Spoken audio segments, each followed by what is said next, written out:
we don't expect you to get the fullness of these words right now, because words don't carry enough power to ever really give you true meaning in this sense. Words don't teach. It's life experience that does. But your life experience, when it matches up with something that you've been contemplating, that's where true understanding and true changing of vibrational point of attraction takes place. And that really is what these gatherings are about from our perspective.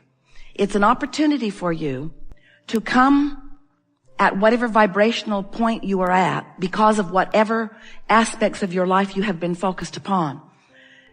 Therefore, you come with your grid active, it always is, your point of attraction always pulsing, with everything around you responding to what that pulsing grid is, what that pulsing vibrational outpouring is. Because law of attraction says whatever it is that you are broadcasting is what's coming back to you. Law of attraction always perfectly matches those signals.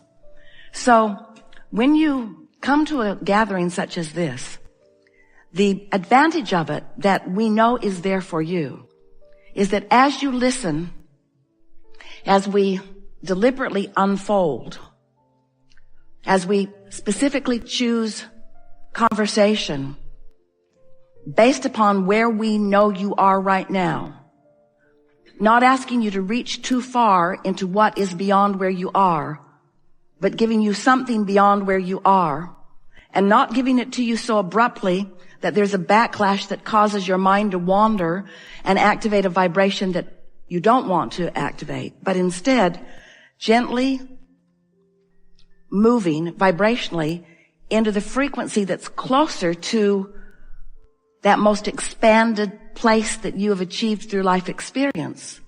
Then you have contemplative, obvious, visceral, all of those things meaning known to you right here, right now, breakthroughs. A breakthrough, from our point of view, is just a movement in your grid. And your grid is your current point of attraction. And your current point of attraction is everything, because that's the way other people, that's the way your own thoughts, that's the way everything responds to you, based upon that grid, that point of attraction, that vibration, that belief system. So since a thought is an active vibration, and that thought affects your grid, and the thoughts that you keep thinking equal your beliefs, and so your beliefs equals your chronic grid or your chronic point of attraction, we don't think there's a better subject to contemplate than what you're doing vibrationally, which means we then got to talk about how you're feeling, because how you're feeling is the only way you know what you're doing vibrationally in relationship to the only other thing that matters. In other words, it doesn't matter how you're doing vibrationally in relationship to your neighbor or to your mother or to your past. It doesn't matter how you're doing vibrationally in relationship to what the polls say or to what peer group pressure says or to what the rules, religious and secular, say.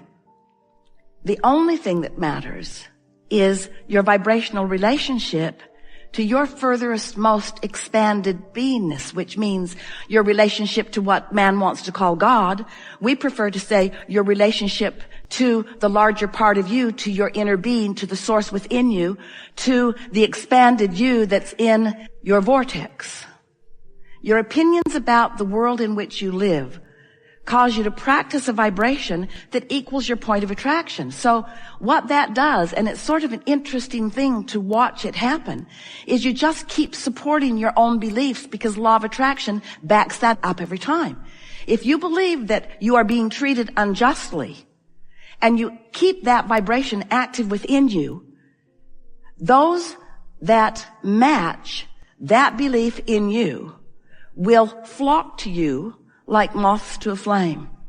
And you will announce to the world, this is an unjust world, or I am a victim because look at this train of stuff that is coming to me. But when you accept that it is a vibrational world, not a stuff world. That it is a vibrational world, just not a manifested world.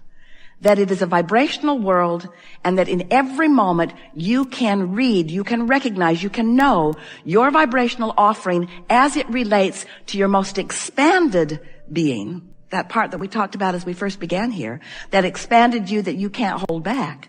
When you start caring about alignment with that, rather than that. I care about how I feel, period. I care about how I feel, which means I'm going to choose the thought that most replicates the thought that the source within me is thinking about the thing that I'm thinking about in the moment that I'm thinking about it. You get that?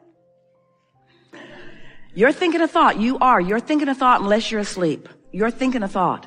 Your mind is active, your point of attraction is active, and you have the option of moving your point of attraction closer to all that you are and all that you want, or further from all that you are and all that you want. You have that option in every moment, but you don't exercise it because you're observing rather than sensing vibration most of the time. So for most of you, we love you so much. You don't really start thinking about something until you have a manifestation that you don't like, and then you know what you think about? The manifestation you don't like. It's hard for you to think about the flip side of something that you don't like. Years ago, we introduced the idea of pivoting. Pivoting, which means the other end of the vibrational stick. When you know what you don't want, you know what you do want. But the question is, when you know what you don't want, are you actively involved in the vibration of what you don't want? Or are you actively involved in the vibration of what you do want? So when you know what you don't want, if you don't have enough money, what do you find yourself talking about mostly? Plenty of money? Not usually.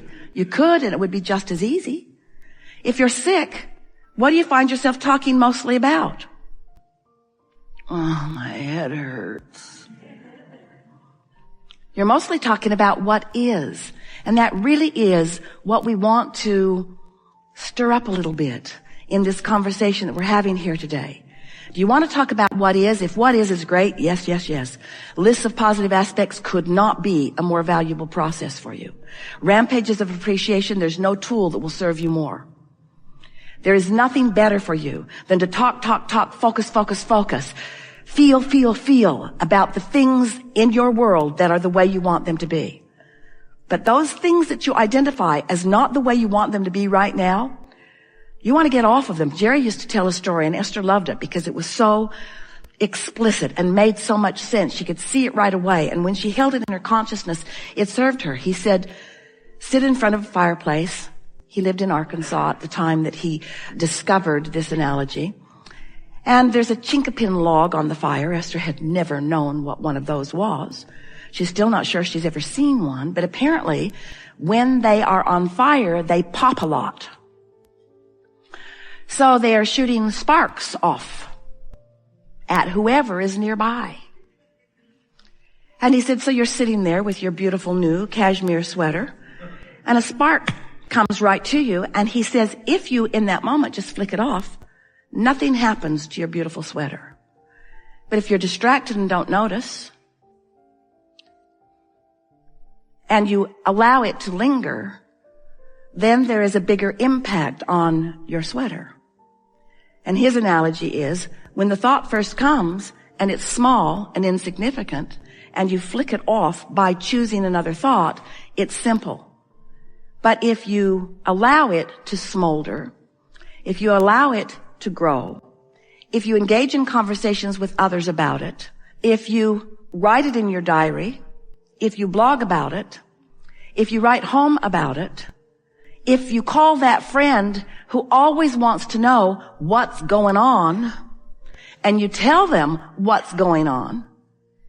In other words, are you ready to let go of more of what is on your way to where you're going?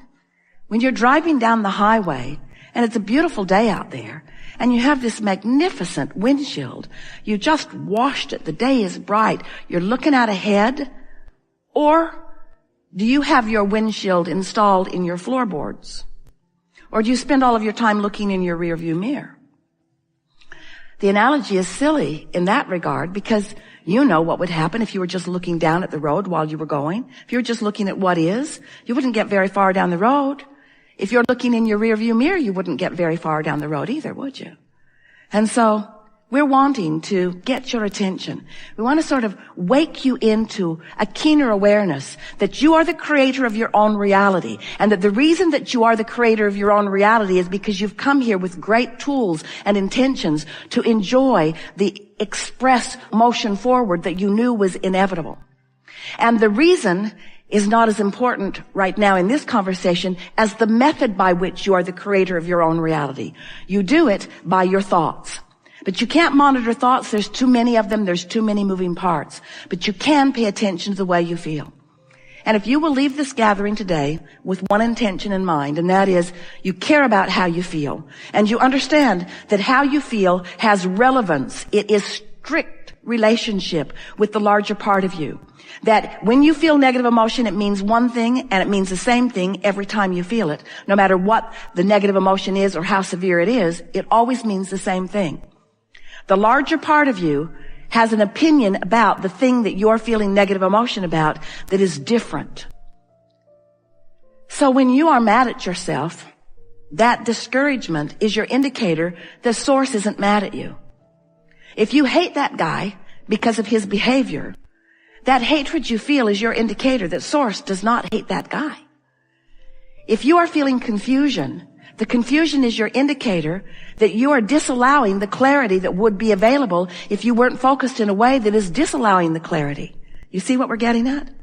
You have the ability to focus yourself into such alignment that you will be romping through life feeling as if you are on a sort of magic carpet ride, where everywhere you go, it feels as if, and it is exactly as if, an entourage has preceded you and smoothed out the bumps because they know, we know who you are and what you want and where you are in relationship to what you want and what the path of least resistance is to get you from where you are to where you want to be. And why are we interested in helping you get from where you are to where you want to be? Is it because where you want to be is better than where you are? No. It's because the journey from where you are to where you want to be is really, really, really, really fun. Hard to hear that if you're standing in the midst of something that you don't like, because it feels like if I could just not be standing here, I would feel so much better. But we want you to know that you're always going to be in some place on your way to someplace else, in some thought on your way to another thought, experiencing some experience on a way to another experience. So if you can sort of chill out a little bit, lighten up a little bit, and be eager about the journey and not so fixated on the destination that you feel disappointed that you're not there yet, then everything will take on a fresh new look. And you'll start looking out the windshield of your vehicle instead of at the floorboards. And you will begin to feel the clarity and the power of who you really are. Give people the benefit of the doubt. Look for reasons to feel good. Party, party, party, party, party. Party. Go to the party. Create the party. Look for fun. Look for reasons to feel good. Look for reasons to feel good and find them. When you find them, focus upon them. When you focus upon them, stay focused upon them long enough that you can get a little momentum going. And trust that law of attraction will always sort it out just right. You have so much non-physical awareness of you that often you are not aware of. And it's simply because you're not in the vibrational frequency, so you can't let it be as obvious as we all think it is. If you will try a little harder to feel for that non-physical energy that's there, helping you with the timing of your words, coaching you with the specifics of the words that you offer, you're going to discover that you can live in this magical world where, like the little kid that you once were, things can just keep turning out for you and turning out for you and turning out for you and turning out for you. Life is supposed to be good for you. It's supposed to be good for you, for all of you.